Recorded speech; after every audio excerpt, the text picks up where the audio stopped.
There is a problem with many African countries that they have not been permitted their own evolutionary process of evolutionary change, where they can experiment along new structures based on historic experience and based on tradition. Let me stop there. I'll continue.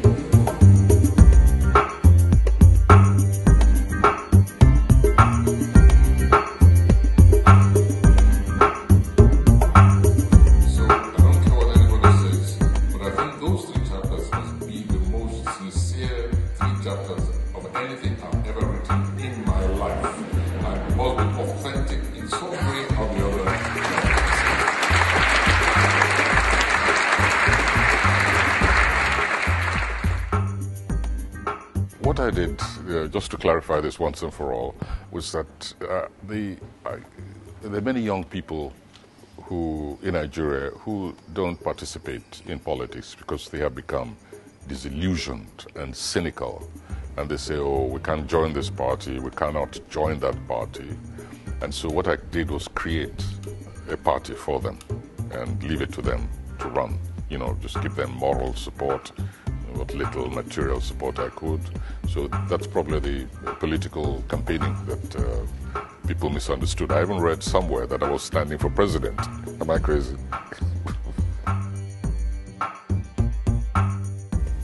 Let's put it this way, that Nigeria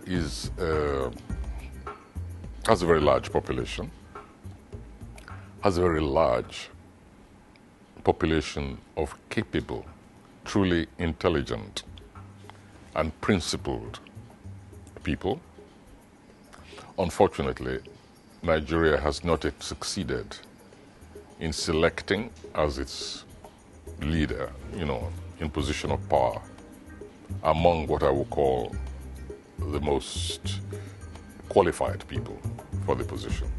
I think that attempt, that struggle, that movement still continues. I spoke earlier, just before you came in, about the role that money plays in election.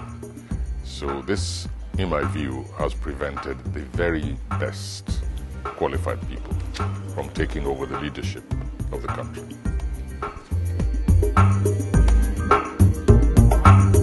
There are very few spots in the whole world where there is an absolute end, a terminal point to internal unrest. It's only a difference in degrees. How long ago was it that in Ireland that this long, low-level insurgency was finally brought to an end? And even there's still some recurrence. There was some recurrence last year. Yugoslavia and the various Balkan states, from time to time, we still find this resurgence of violence. Middle East, look what's happening there. Soviet Union. Africa is not exceptional in that respect. The problems in Africa are more acute because we're only just coming out of a phase of colonial indentureship, and there are problems left behind either by accident or deliberately inserted by the departing colonial powers, which complicate African problems in a way that is not experienced in other societies. So it'll be a while, I think, before we can put a terminal point on the likelihood of insurgency, violent insurgency on the African continent. You saw with your own eyes, you saw the villages and whatever. Was there light, like power? No. No schools? No first aid point, dispensaries and whatever? Nothing. Two specific problems which were left behind by the colonial powers. One, artificial boundaries. And two, deliberate transfer of power in some countries to the most reactionary, backward sections of leadership, which the departing colonial powers were determined would carry on their policy. Many African countries are still struggling with the legacy of those imposed leadership sectors. Because once they got there, of course, they were determined never to leave, and they were encouraged to remain in power, betraying even the democratic principle, by using all kinds of methods to entrench themselves in power, with the encouragement, sometimes, of the Eastern Bloc, the former Eastern Bloc, sometimes, of course, even more often, of the Western Bloc.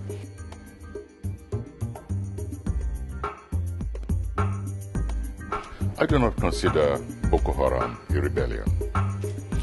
We had a rebellion in the oil-producing area, the Delta region, which went under the name of MEND, Movement for the Emancipation of the Niger Delta. Now that was a rebellion.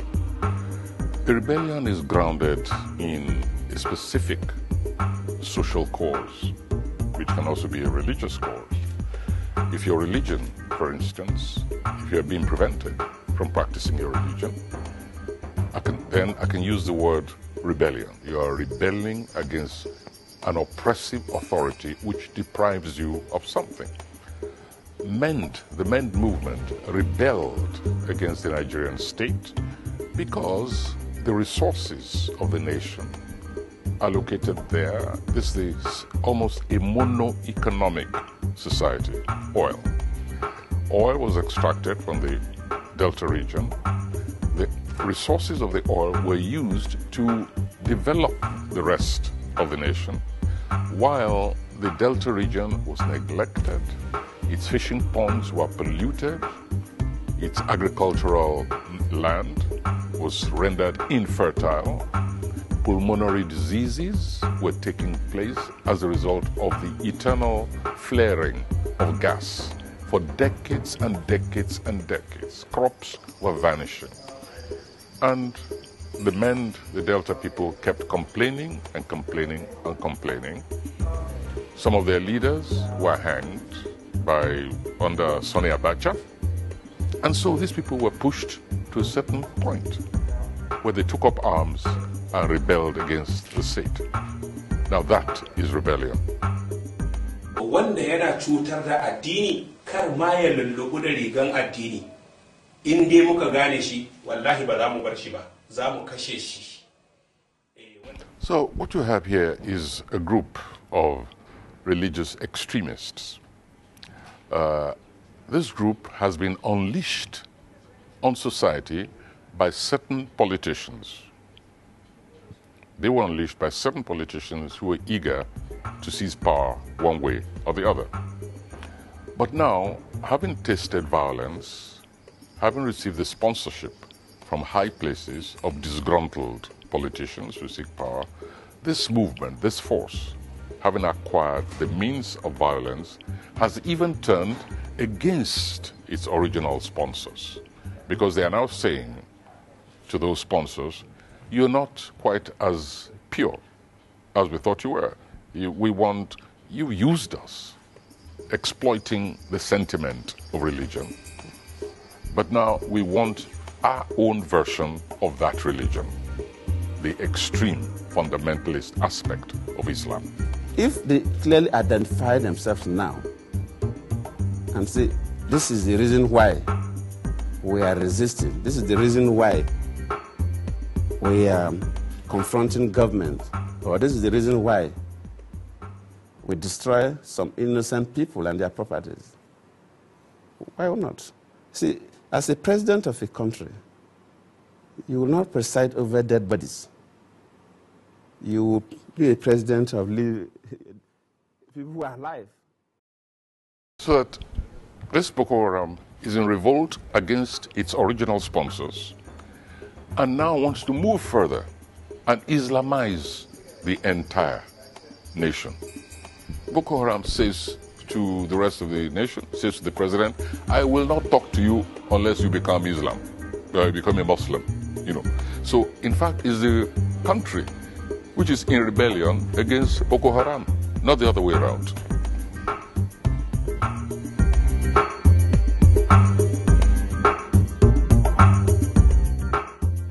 Obviously, there are some common sense precautions that one takes beyond that, I live a very, very normal life in Nigeria. Very normal. I don't allow other people have been threatened. I'm not the only one. And it's, again, if I may go back to the analogy of cancer, I'm sitting here, I think, to all intents and purposes, very healthy. But then tomorrow I may go to the clinic and be diagnosed with cancer, which has been hiding somewhere. So for me, fear is exactly like that. You must live a normal life until the eruption or the intervention in your life, which you deal with when the moment comes. So one cannot be governed by threats. I mean, I've lived with it all my life, and so have other people. There's nothing extraordinary about it.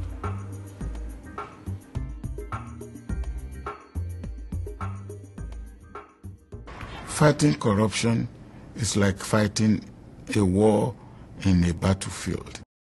I think Nigeria is perhaps the most dramatically corrupt nation in the world.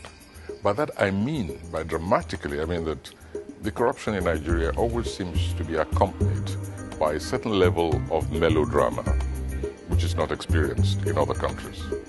I don't think that Nigeria is more corrupt than Italy, for instance. Italy, for me, is one of the most corrupt nations in the world also. And the Soviet Union, since the end of communism, has been competing with Italy in terms of organized crime, corruption in high places, which is constantly being exposed. China, they're still shooting people for crimes, economic crimes. So I think it has to do with the flamboyance of Nigerians themselves, the way they carry corruption to, the way the corruption is manifested. And Nigeria doesn't do things on a reticent level, and that is why, governors dress in women's clothing to jump bail in the United Kingdom, and everything is so melodramatized. But I agree with you, corruption is a real, serious problem. But I'm just trying to say it's not peculiar, even the scale, to Nigeria. Corruption is a cancer that must not be allowed to be in the body of a nation. You forget the last one because of the enormity of the new one. I think some people have even suggested that in Nigeria we should take the initiative to institutionalize corruption so that you actually tax corruption, like any other business. I mean, that is how desperate Nigerians sometimes feel. That's post-colonial.